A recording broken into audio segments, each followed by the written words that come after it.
Hey, what's up, Guardians? TBL here, coming back at you with a little bit of a discussion video. It's probably not going to take too long.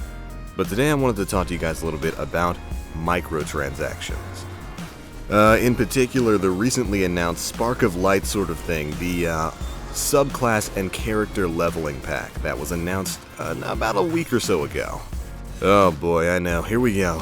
Well, if you guys want the too long didn't read version of this, it's not worth it. Don't buy it. And now that you know my verdict, I'm going to spend the rest of this video talking about why it's not worth it, and really what I think about microtransactions of that sort. Alright, so here we are in the PlayStation Store, going to be taking a look at these character boosts in particular. You can find them under the add-on section. When you get past all the silver ranging up from $5 to $50, there we go, we've got the Destiny level 25 Hunter pack, the level 25 Titan pack, and the level 25 Warlock pack. Now what these do is they're a consumable that will instantly level one of your characters to 25, give them a subclass boost, and give you some telemetries.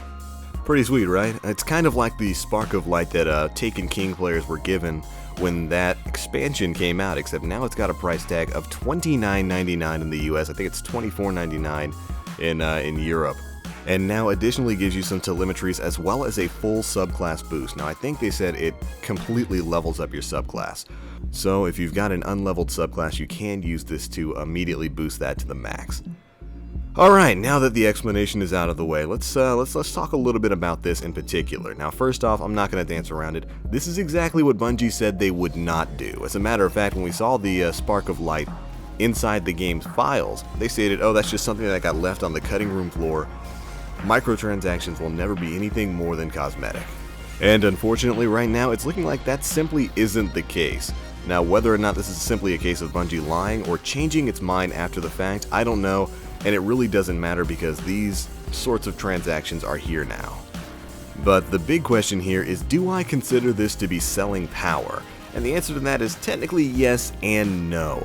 It's not selling power or pay to win in the sense that, you know, you have a specialized weapon that you can only get if you pay for microtransactions.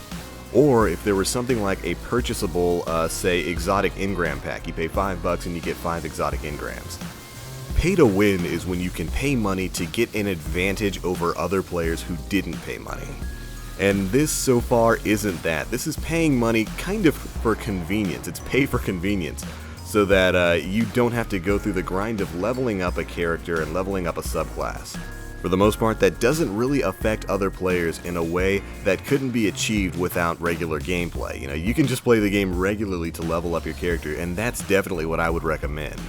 So again, do I think this is pay to win? No, you're not really affecting other players with it. Is it paying for power? Well, kind of a little bit, since you are getting a fully leveled subclass, but really that's not too much of a problem since, you know, a couple of hours in the Crucible and just doing the story will get you the exact same thing. So again, you're essentially paying for the convenience of not having to spend hours grinding away to get your character leveled up. Now, all that being said, the price margin for this is absolutely ridiculous. $30 per character is just kind of unreal. That means if you've got 3 characters and say you're a new player to Destiny and you want to get caught up to level 25 on 3 different characters, that's $90 that you're going to have to drop.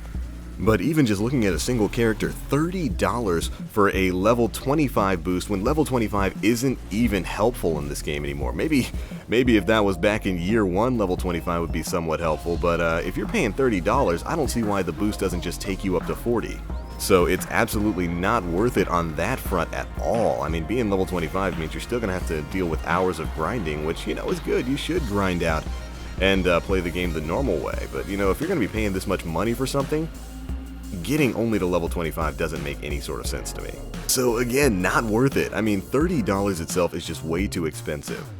Now, you know, other MMOs, and Destiny is certainly styling itself after an MMO, do have this sort of system. They do have a kind of level up, catch up system for newer players to get to not quite in-game, but a competent experience level that will allow them to play through the story and certainly through some of the earlier dungeons. The best example of this is World of Warcraft. You can jump to, what is it, level 100 right now by paying a small fee. So I'm not surprised that Bungie took this route with Destiny. As the game goes on, and we get to higher and higher levels, we gotta assume that we're probably gonna get past level 40, maybe up to level 50, 60, maybe even 100. And when new players come in, they're not gonna wanna grind out all the EXP it gets from level 1 up to level 80, 100, whatever we get to. So, having a boost like this is kind of helpful. But again, the price margin is just absolutely out of whack. There's no way it's worth 30 bucks. That's $10 away from the full price of the Taken King. Just to put that into a little bit of perspective for you, it's $10 more expensive than the Dark Below and House of Wolves, and only $10 cheaper than the Taken King. That's ridiculous, and Bungie needs to take that back to the shop. Now, again, my personal feelings on it, I don't like it. I've been trying to think of the positives and talk about the positives of this, and trying to look at it from the perspective of a new player. This might seem great to a new player. Well, everything except the price margin.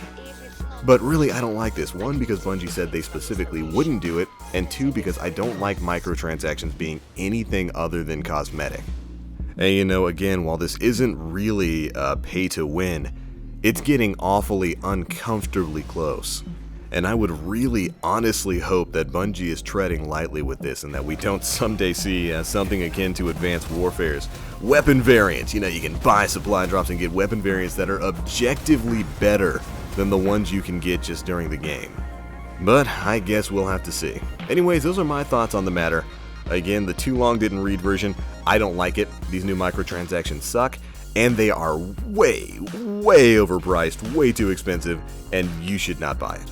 If you're a newer player to Destiny, maybe a Christmas noob who just got Destiny, just got the Taken King over the holiday season, well, one, enjoy the game. Two, just grind through Crucible or just through the story. It only takes like 8 hours to get to the max level, which really isn't too long at all.